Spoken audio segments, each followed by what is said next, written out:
Bom dia, sejam todos muito bem-vindos a mais uma Escola Sabatina. Para vocês, de uma maneira muito especial, nós estamos aqui nesta manhã e nós estamos aqui sentindo falta do nosso diretor Fábio. Queremos mandar um abraço para ele que está viajando, aproveitando as férias, não é? E eu estou aqui nesta manhã de maneira muito especial com a convidada querida que é a Iris. Seja bem-vinda, Iris. Que Deus abençoe. Quiser falar um pouquinho? Olá, bom dia. É um prazer muito grande. Agradeço o convite e a oportunidade de estarmos aqui para compartilhar, né, um pouco sobre a palavra de Deus e especificamente sobre esse livro de Hebreus, né? Pois é. Este livro de Hebreus, que eu gosto muito da capa da lição. Consegue mostrar ou não? Fica de longe. Mas você aí em casa deve estar vendo. A capa da lição deste trimestre, né? Ela traz uma imagem muito representativa para mim. É a imagem do santuário.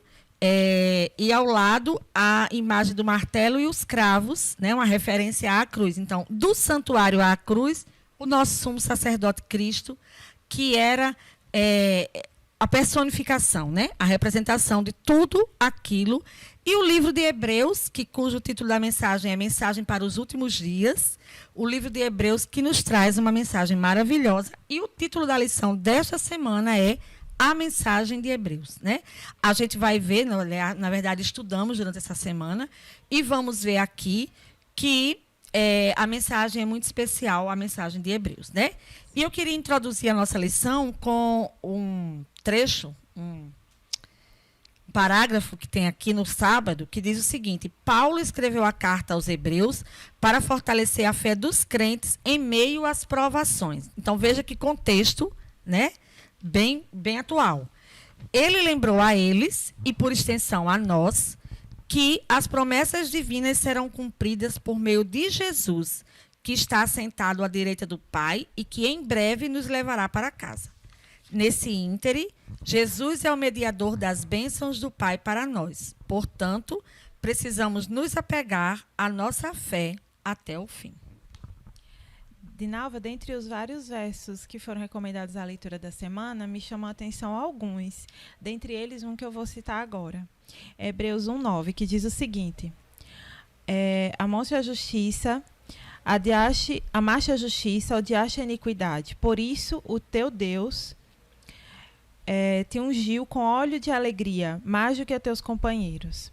E isso é Deus falando ao seu Filho, Jesus, dando a ele engrandecimento diante do que Jesus fez, né, por todos nós. E eu achei interessante porque aí está a receita para a gente também, para que Deus se agrade também de nós. Amarmos a justiça. Então, isso é uma característica que Deus aprecia e que, se nós buscarmos desenvolver, por sua vez, também estaremos agradando ao nosso Pai. Amém, é isso mesmo, né?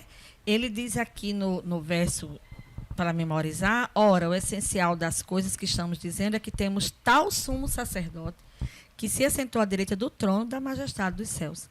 Então, nesse verso que Iris leu para nós, né, e tão bem explanou, vai falar justamente disso, né? Jesus é esse ser, né, esse Deus que se fez homem e que nos resgatou deste mundo mau. E no domingo, o tema traz Jesus é o nosso rei, né? Ele vai fazer uma referência a que Cristo, ele é a revelação de Deus para nós, né? Eu vou ler para vocês um trechinho, eu vou ler aqui, que está na lição de professor, que diz o seguinte, olha só. Deus, ele sempre falou com as pessoas, né? Sempre falou com os seres humanos. Então, pessoalmente, com Adão e Eva, ele falou através da sarça com Moisés. O menino Samuel, ele chamou pelo nome, né? Enquanto descansava. Através de uma voz mansa e suave, ouvida com Elias. Ele usou uma jumenta para falar com Balaão, né? E isso.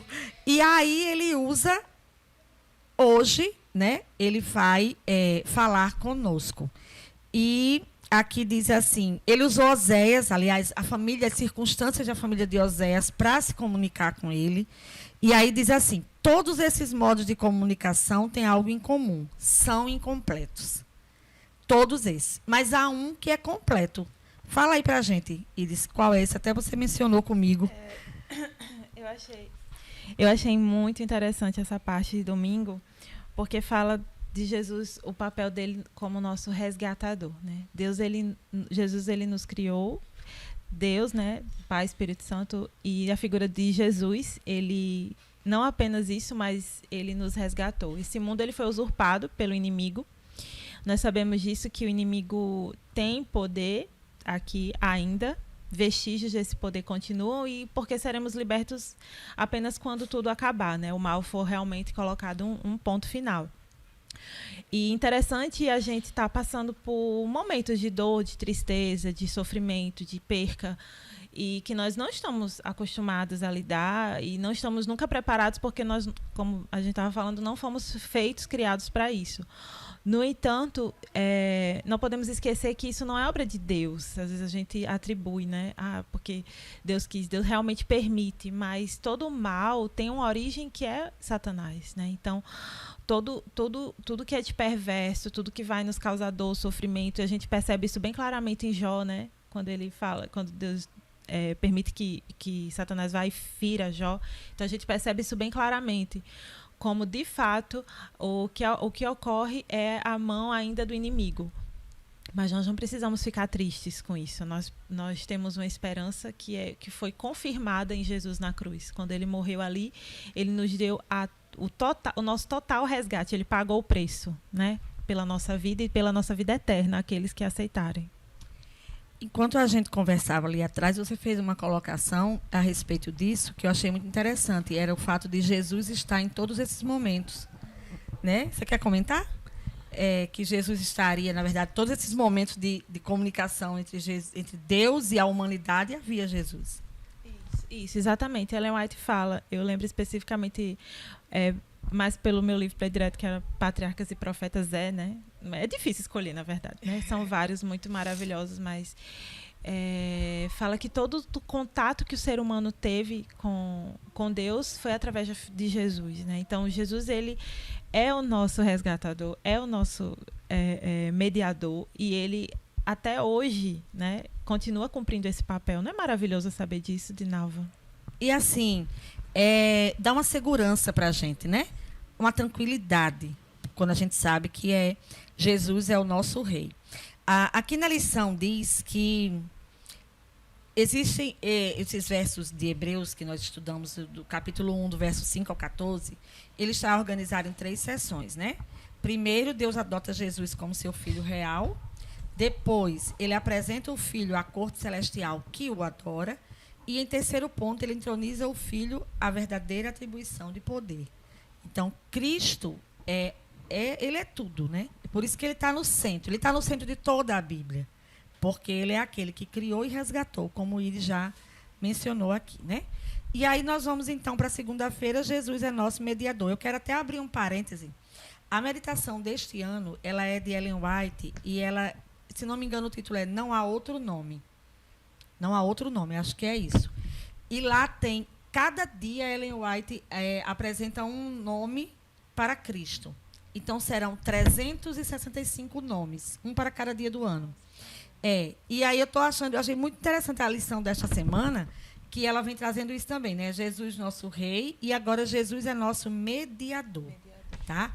Então, aqui, nós vamos outra vez ao passado da história. Temos que lembrar que este livro é o livro de Hebreus. Então, é o livro da história dos hebreus, contada para os hebreus, né? Relembrada e, como eu poderia dizer, orientações para o tempo do fim, né? E nós que somos o hebreus espiritual, né? Nós somos o povo que escolhido por Deus ou que fomos aceitos por Ele, né? A raça eleita, o sacerdócio santo. Então, se resume em todo aquele que creu, né? E aceitou.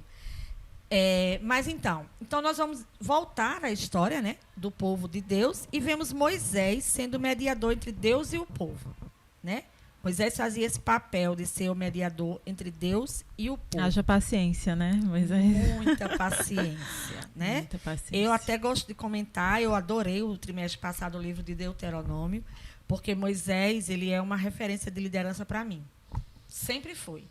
Todas as vezes que eu comecei a estudar liderança, a fazer cursos de liderança. Então, Moisés sempre foi a minha inspiração, né? De aprendizado, porque ali... Eu acho que ali só supera Jesus mesmo, porque né, é uma coisa impressionante, a ponto de não se permitir envolver com toda aquela turbulência, toda aquela... Né? Porque imagino que era muito chato e muito... No mínimo, né? Para dizer o mínimo. E sem contar que ele não desistia do povo. Não desistia. Isso, né? Mais bonito. Ele intercedeu por eles até o o último momento. Pediu piedosamente a Deus, chegou até a se oferecer e dizer, não, Senhor, olha, faz o seguinte, o Senhor acaba só comigo. Porque se eles não forem entrar, eu também não quero entrar. É isso. Que né? lindo, né? Então, assim, muito lindo. Um exemplo de liderança, né? Então, assim, nós vamos ao passado, vemos Moisés mediando, né, entre Deus e o povo. E aí nós chegamos ao Novo Testamento e aí há um só mediador, né, entre Deus e o homem, que na verdade é Cristo, né? E lá no Novo Testamento diz que essa aliança, nova aliança que foi feita, cujo Cristo é o único mediador, ela é uma aliança superior, nova e superior. Você quer comentar sobre isso agora? Eu ia falar sobre essa questão do mediador. Eu penso assim, como a gente estava falando sobre Moisés, excelente líder, mediador, tudo que se possa imaginar, né? É realmente um grande exemplo. Eu acho muito bacana você se inspirar nele, porque de fato é. E só superado por Jesus, de fato. E eu penso assim, o que é um mediador, né? É quem vai ser um elo, né? Ser um... Não digo nem contribuinte, mas um elo, de fato, entre a nossa raça caída, né? Nós, pecadores, e Deus. A santidade e a pureza de Deus. E que mediador mais perfeito e quem passou e vivenciou tudo que a gente passou e vivenciou aqui, todas as tentações, e muitas delas, e até muito pior do que nós, qualquer um de nós, poderíamos imaginar passar. E então ele tem propriedade, não é verdade? Ele tem a propriedade para assumir esse cargo, para exercer essa função, né? Tanto de mediador como de sacerdote, que iremos, nosso sumo sacerdote, falar mais adiante.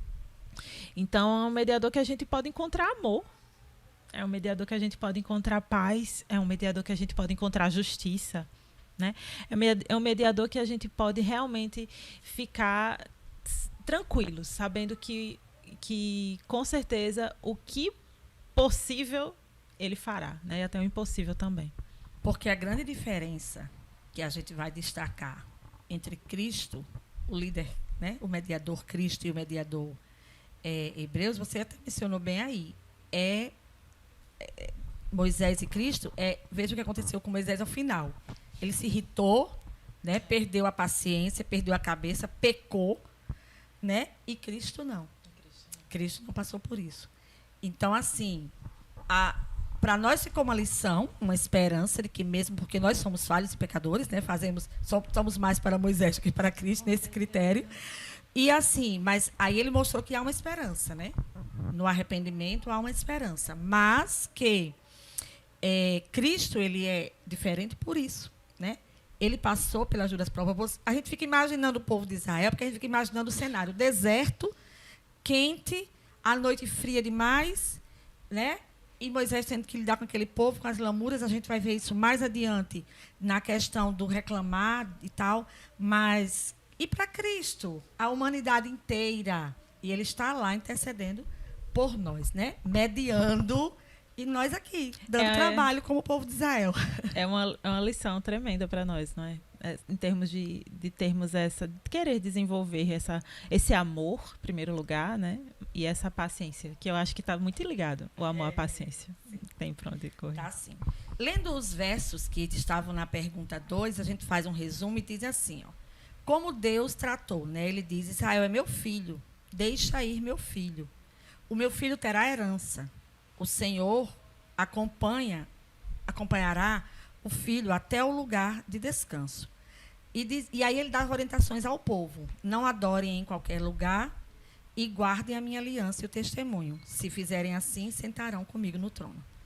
Então, assim, um resumo dos versos que a gente tem aqui: Êxodo, 2 Samuel, Deuteronômio, Salmos, né, na pergunta número 2 da nossa lição, tem dizendo isso, né? Que Deus se comportou assim. Ele disse ao meu povo, deixa ele ir, e se eles forem cumprirem a aliança, a parte deles na aliança, que é mínima, a gente vai ver adiante, eles estarão comigo no trono, né? Então, nossa esperança final de salvação está nesse Jesus, né? No que ele fez por nós. Bom, na terça-feira, Jesus é o nosso campeão, né? E aí a gente vai falar um pouquinho, a lição também trouxe essa abordagem, né? Quando o povo pediu um rei a Deus, eles queriam um rei. E olha por que eles queriam um rei. Porque eles queriam ser iguais às outras nações. Bem diferente da gente, né? A gente não quer, não. Não, imagina. E aí, olha só. E aí Deus lhes deu um rei, né? No contexto do pedido do primeiro rei, Esaú. Mas, de repente, surge Davi. E aí, Davi, a gente vai ver uma história com Davi. E a gente vai pensar qual foi o segredo de Davi, né? Davi foi lá enfrentar Golias. E qual terá sido o segredo de Davi? Davi não aguentou a armadura. Tinha nem força para vestir, né? E sustentar. Depois, Davi pegou uma arma. Que arma, né? Pedrinhas de rio e uma funda. Quando eu pequeno, sabia que isso era para matar os meninos levar. Os meninos levados matavam os passarinhos, né? Para derrotar um gigante dessa vez, né? Entendeu? Então, assim, qual foi o segredo de Davi? Né? Davi foi em nome do Senhor dos Exércitos. Então, aqui, Jesus é o nosso campeão. Fala um pouquinho para a gente disso aí. Eu anotei bastante coisa nesse dia. Pois vamos lá. Estão preparados? Porque, enfim, eu identifiquei bastante com esse dia.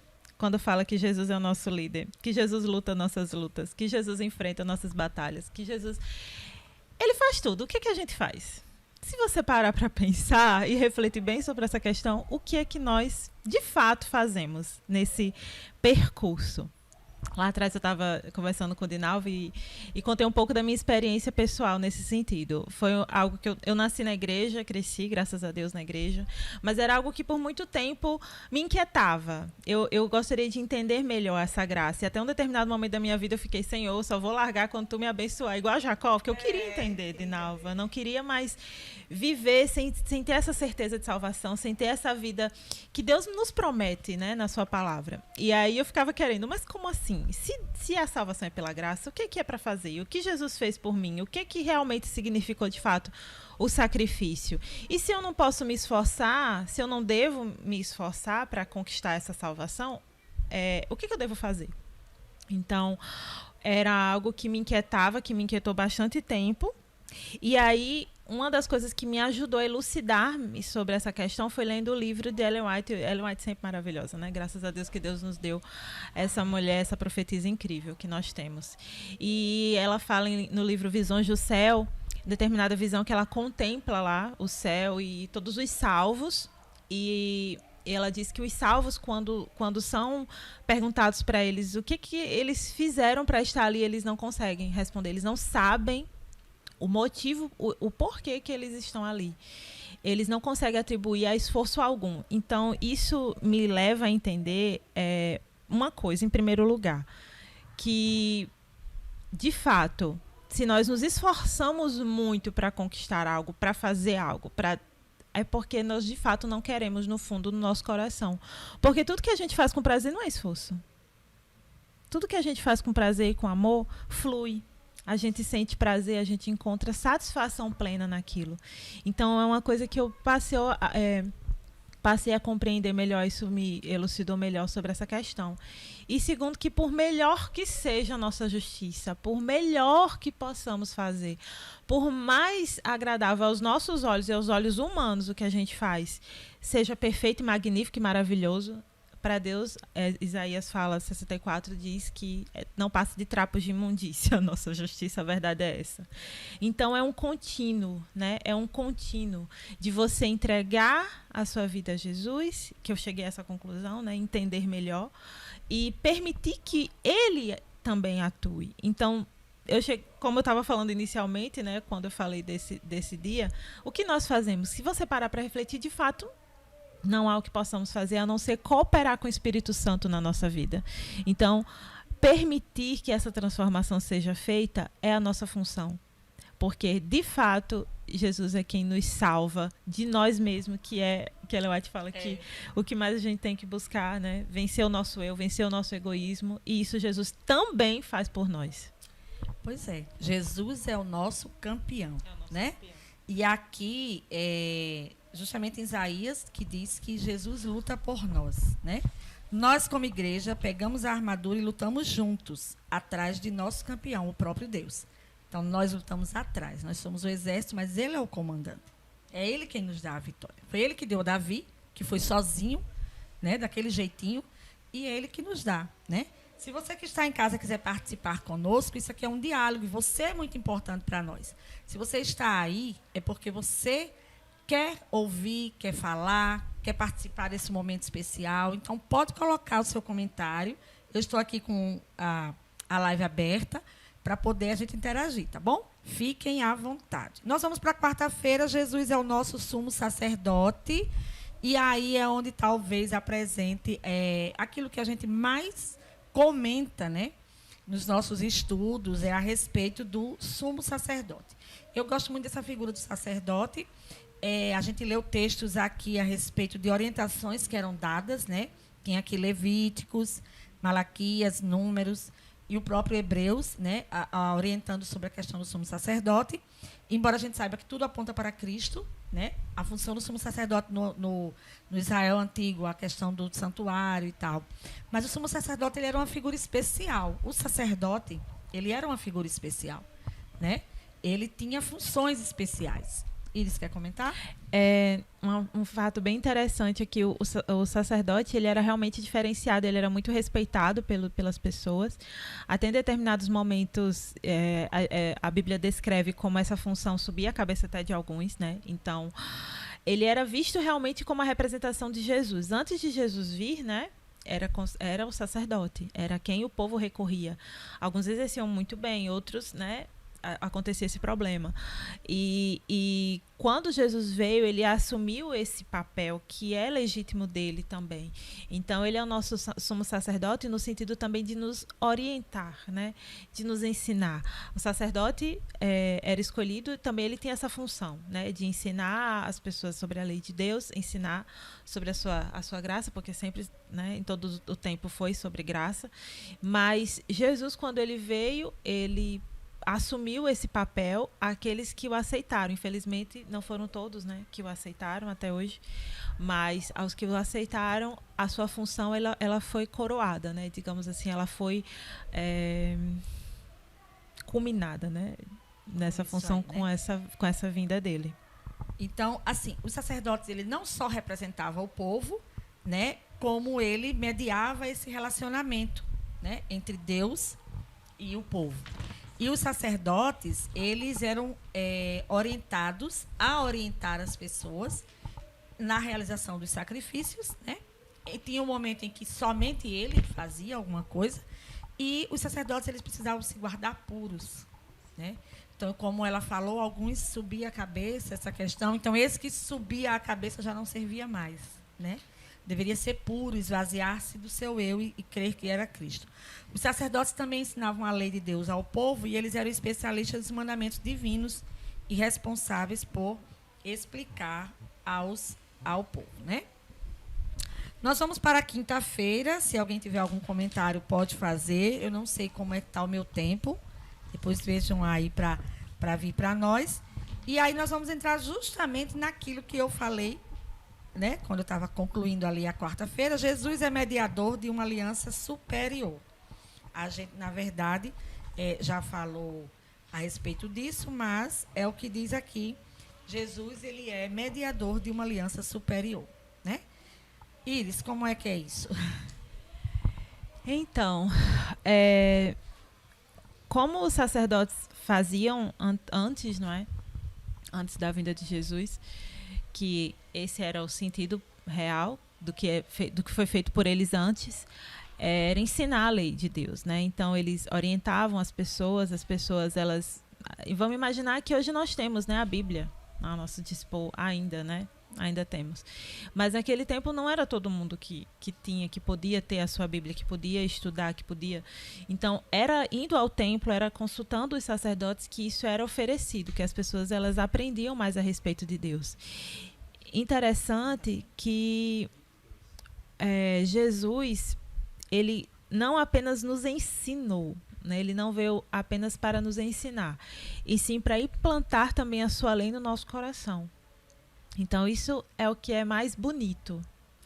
Ele nos... Quando a gente estava falando, né, que acontecia quando era do clube, a gente ouvia essa frase: o amor de Cristo me constrange. E eu lembrei que a gente mudou, não foi os desbravadores mudaram e passou a ser motivo. Aí vou deixar de novo explicar, porque ela tem mais propriedade, com certeza, total, para falar sobre isso.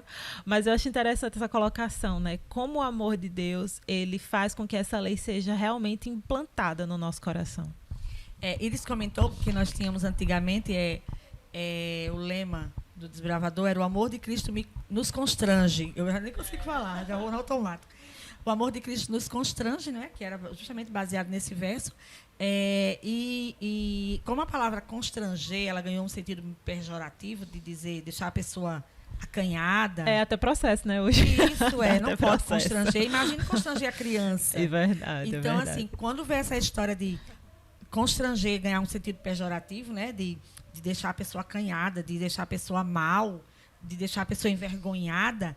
Então, aí levantou-se e disseram: vamos ter que mudar no português o sentido desse texto. Eu achei totalmente apropriado, inclusive. Apropriado, né?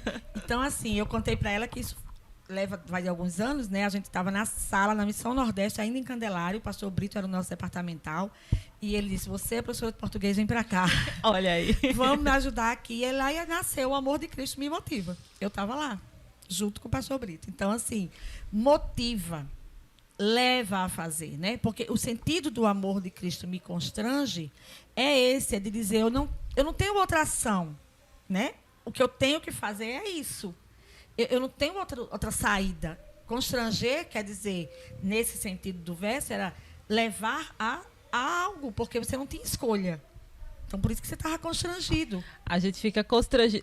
Eu entendo, assim, nesse sentido de constranger, porque é algo tão grande, tão sublime, tão maravilhoso, tão perfeito, que a gente, diante de um amor dessa magnitude, nós ficamos de forma... Constrangidos. Mas nos constranger, como foi alterado, né, no sentido de nos levar também à ação, não é? Motivar. Porque se a gente só se constrange, a gente fica constrangido e acabou, se não faz nada, né? Isso, então o lema dos desbravadores passou a ser: o amor de Cristo me motiva, e agora eu vou ser diferente, né? Eu vou fazer coisas diferentes, eu vou fazer coisas por Cristo, porque lembre-se, o que está te motivando é o amor de Cristo, e que amor grandioso, né? Na quinta-feira, quando ele fala de Hebreus 8, de 8 a 12, diz: serei seu Deus e eles serão meu povo. Todos o conhecerão. Seus pecados serão perdoados e esquecidos, né? Então, quando aqui o nosso manual diz que quando ele nomeia Jesus como nosso sumo sacerdote, o Pai inaugurou uma nova aliança que cumpre o que a antiga podia apenas antecipar, aquilo que a gente já vem falando. Todos aqueles símbolos, todos aqueles sinais, as figuras do sumo sacerdote, a figura da ovelha, né, o sacrifício, o ritual que era feito. Então, tudo aquilo apenas antevia, né, antecipava. A nova aliança oferece o que somente um sumo sacerdote humano divino, perfeito e eterno, é capaz de entregar. Esse sumo sacerdote não apenas explica a lei divina, mas a implanta no coração. Você falou disso, né?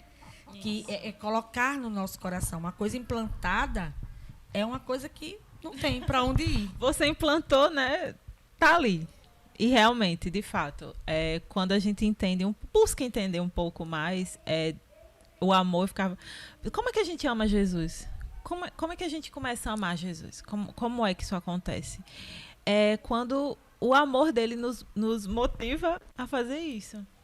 Quando a gente se sente constrangido também. Exatamente. Diante de tanto amor. Poxa, como não correspondê-lo, não é? E assim vai surgindo através também do nosso relacionamento diário. Porque como a gente falou, né? No Israel antigo, né? Todas as pessoas estavam vivenciaram, passaram aquilo, mas somente 2, né? A gente sabe que tiveram fé. Então, isso me leva muito a pensar sobre essa questão de como esse trabalho de Jesus é importante, como esse andar com Jesus é essencial, de fato. Deus projetou a antiga aliança, né, a fim de apontar para a obra de Jesus no futuro. Na sexta-feira, a gente deu uma percorrida entre os capítulos 10 e 12 de Hebreus, e eu queria só fazer um resumo com vocês sobre isso, né? No capítulo 10, eles mostram os acontecimentos do deserto. Então, eles voltam lá, falam, olha, vocês foram peregrinos no deserto, e no deserto era assim, e tinha isso e tal e coisa. No capítulo 11, ele apresenta os heróis da fé, que a gente fala a galeria dos heróis da fé, né, Hebreus 11. E aí lá ele diz assim, todos eles venceram porque tiveram fé. Então, ele dá vários exemplos, mostra vários heróis, né, desde Abel, né, e vem discorrendo e tal. E aí, no capítulo 12, ele mostra que Jesus luta conosco, mas que nós precisamos ter fé. Então, ele dá o exemplo da fé, e aí ele vem mostrar isso, que vocês também podem vencer, podem passar por esse deserto, né? E agora vamos nessa. Eu vou ler um trechinho que tem aqui, porque ele resume e explica bem direitinho. A geração do deserto viu o poder divino por meio de sinais e maravilhas na libertação do Egito. Também ouviu Deus falar do Monte Sinai e os 10 mandamentos. Viu a coluna de fogo à noite, que aquecia, porque o deserto é muito frio à noite, né? E a nuvem protetora durante o dia, já que o deserto durante o dia é quente, então havia uma nuvem que protegia o povo. Comeu o maná, o pão do céu. Também bebeu água que brotava das rochas, onde quer que acampasse. Porém, quando chegou à fronteira da terra prometida, não confiou em Deus. Ela carecia de fé, que é a essência do que Deus requer. Sem fé é impossível agradar a Deus. Quer comentar? Então, né, de novo, eu estava até me antecipando, né, nessa parte. Mas sem fé é impossível agradar a Deus. E isso é algo que a gente tem que buscar desenvolver. E desenvolver fé não é algo agradável. Não é. Porque a nossa fé ela só é desenvolvida quando passamos por tribulações, por provas. E que a nossa fé é testada e que a gente vai decidindo aceitar a vontade de Deus na nossa vida. E aí a gente vai crescendo em graça e em fé. Então, teremos fé para atravessar e entrar da Nova Jerusalém, né? A gente estava fazendo essa reflexão. Confiando nele hoje, né? Nas pequenas, nas grandes. E buscando entregar realmente de fato, né? Como eu estava dizendo, todos estavam lá no deserto, todos viram os sinais, viram a coluna de fogo à noite, viram o maná ser oferecido todos os dias, viram as pragas, levantaram a serpente para quem olhasse ser curado. E tantos e outros prodígios, né, que aconteceram, mas só 2, né, Linalva, que confiaram. Quando viram a terra, acreditaram. Viram diante de si, olharam para trás no Deus que os havia acompanhado até ali e decidiram confiar. Não somos nós, né? Eu acredito que essa talvez tenha sido a reflexão que Caleb e Josué tiveram. Não, Deus irá nos conceder, Deus irá à frente de nós, Deus irá nos conceder a vitória dessa batalha. E os outros viram as suas forças, viram o que eles tinham, viram o que eles podiam fazer. E não podiam fazer nada. E nós não podemos fazer nada. Eu e Iris estávamos comentando antes de entrar aqui, porque a gente sempre bate um papinho antes de entrarmos, e segundo Paulo, nós somos a geração do deserto na fronteira da terra prometida, né? Nós estamos às portas. Será que a gente vai ter a reação daqueles 10 espias e dizer, eu não posso fazer nada? Então, perdeu, né? Ou nós vamos ter a reação de Josué e Caleb, que criam pela fé, entendiam que havia alguém lutando por eles. Que se ele prometeu, ele ia cumprir. E a gente comentou, quando o Iris comentou aqui também, falou das provas, né? Que a fé só é a gente só sente que tem fé quando é provado. E outra coisa que ela falou a respeito do que a gente está enfrentando nos últimos dias, e a tendência é piorar, né? Porque ninguém se agrade de que vai melhorar, a tendência é piorar. Por quê? Porque o mundo jaz, né? Às portas. Nós não somos daqui, né, Dinalva? Mas a oportunidade é que Cristo também está às portas. Então, assim, isso é fé, né? Então, assim, percebam que aquelas pessoas, elas chegaram a contemplar, foram lá, viram a maravilha que Deus estava oferecendo para eles, mas eles tiveram medo, né? Nós não podemos ter medo. Agora, diante do que a gente está vivendo hoje, nós estamos enfrentando situações que, assim, é claro que se alguém está doente, a gente ora por cura. E, às vezes, a pessoa é curada, amém. Há um propósito nisso. Mas, às vezes, a pessoa não é curada e a gente fica pensando, né? Não curou, morreu. Mas para quem o deserto está bom, o Egito está bom, realmente morrer é um mal. Mas para aqueles que vislumbram uma eternidade, e esse deve ser o nosso foco, para esses a morte não é o fim. Então, se nós estamos passando por situações, por dissabores, por dores, por percas, por sofrimento, e nós clamamos a Deus e a resposta não é a que nós queríamos, não há o que não ter fé. Temos que continuar tendo fé em Deus. Porque a nossa busca é pela terra prometida. É algo muito maior do que isso aqui, né? É superior. Não há nenhum mal em clamar por vida, por saúde, por boa estabilidade financeira, um bom emprego. Mas se essas coisas não vierem, perseveremos. Né? Perseveremos. Sigamos confiando. Isso é fé. Confiando. Né? Esse deve ser o comportamento dessa geração que se encaminha para esta terra. Uhum. Você quer comentar mais alguma coisa? E confiar muitas vezes sem ver, né? Porque o Israel, eles tinham até esse privilégio de viram sinais. Hoje nós vemos o quê? Cumprimentos de profecias. Nós vemos também cumprimentos de profecias diante de nós. E temos a oportunidade de exercitar a nossa fé. Entender essa vontade de Deus na nossa vida é algo que a gente deve almejar todos os dias. Entender essa dependência que nós temos dele é algo que vem muito forte diante disso, né? Diante da nossa incapacidade de nada, porque nós não temos em nós mesmos capacidade de absolutamente nada se não for a graça de Deus, né? Nós nem podemos abrir os olhos, nem nada. O que podemos fazer? Respirar, precisamos de Deus. E essa doença veio para mostrar isso também, né? Tanta necessidade da respiração ali, tanta necessidade de oxigênio, simples oxigênio. E tantos não foram, infelizmente, capazes de obter, de respirar. Então, isso só vem me mostrar isso, a nossa total dependência dele. Porque às vezes a gente não agradece pelo ar, né? Até que chegou uma situação dessa, acha que o ar é uma obrigação, né? Acordei, estou aqui respirando. Não, depende de Deus sim, viu? Quando a gente vê histórias como essa, já que você mencionou, né? Essa questão do ar, a gente vê assim, não, faltou, gente, faltou oxigênio em tal lugar. Quê? Faltou oxigênio, está aqui, ó, né?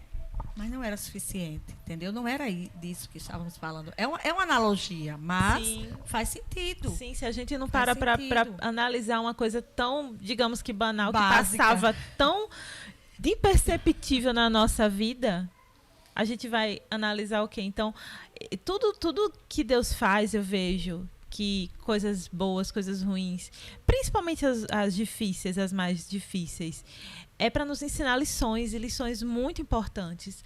Algo que a gente banalizava tanto é só o ar. E como foi essencial, e como está sendo, né? Porque infelizmente ainda estamos vivenciando esse mal, como é tão essencial na nossa vida. Então, isso me mostra Deus, isso mostra os alertas que Ele nos dá, para que a gente acorde, para que os que estão ainda em estado de morbidão, né, acordem, despertem para essas coisas que estão se cumprindo e irão se intensificar. Por isso que você deve estudar a sua lição, busque comprar, adquirir, faça assinatura. Olhe a nossa lição da Escola Sabatina, mensagem para os últimos dias. Eu acho que nunca foi tão sabe? Tão importante para nós passarmos por isso, sabermos de tudo aquilo que Deus nos ofereceu, lembrarmos, né, diariamente, quando a gente se alimenta do pão diário, da palavra de Deus, nos aproximar de Deus, nos ensinar a ter fé.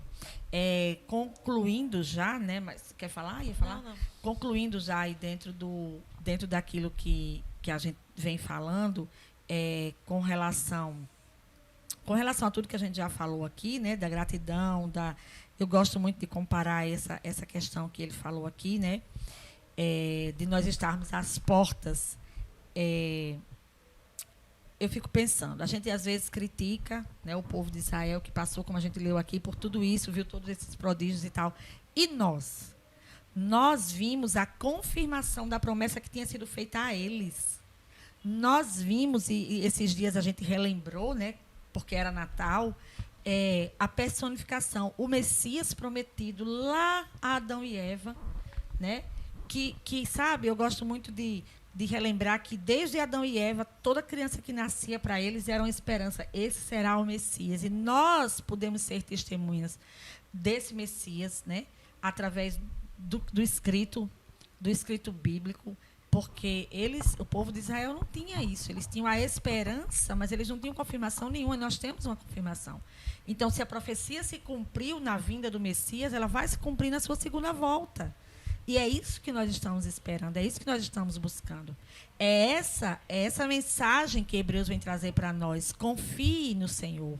Ele é o nosso rei, ele é o nosso mediador, ele é o que luta por nós, ele é o campeão, já venceu. Né? Eles falam muito bem do fato da questão de nós termos sido usurpados, né, como nação, como povo, filho de Deus, planeta Terra, usurpado pelo inimigo de Deus. Mas houve um resgate grandioso de Cristo, que veio a esse mundo resgatar, porque ele disse, eu criei, é meu, eu vou lá buscar. Né? Então, assim, a gente fica... Eu duvido que você esqueça seu celular no canto e você não vá atrás. Cristo disse, não é meu, eu criei, eu sustento, eu vou buscar. Tá maluco? Né? Nós somos a joia preciosa do Senhor. Ele veio atrás de nós, ele deu a sua vida, não foi fácil, não foi um pagamento fácil, né? Não foi qualquer, se você não encontra o seu celular de volta, você vai ali e compra outro. Talvez demore mais uns dias, mas nós somos a joia preciosa de Deus. Nós somos criados das suas mãos, somos feitos e fomos resgatados pelo seu sangue. Então, é um bem muito precioso. Eu e você somos um bem muito precioso de Deus, né? Nós queremos que vocês cultem isso na sua mente, né? De que Cristo está às portas, a terra prometida nós já podemos vislumbrar e nós estaremos lá.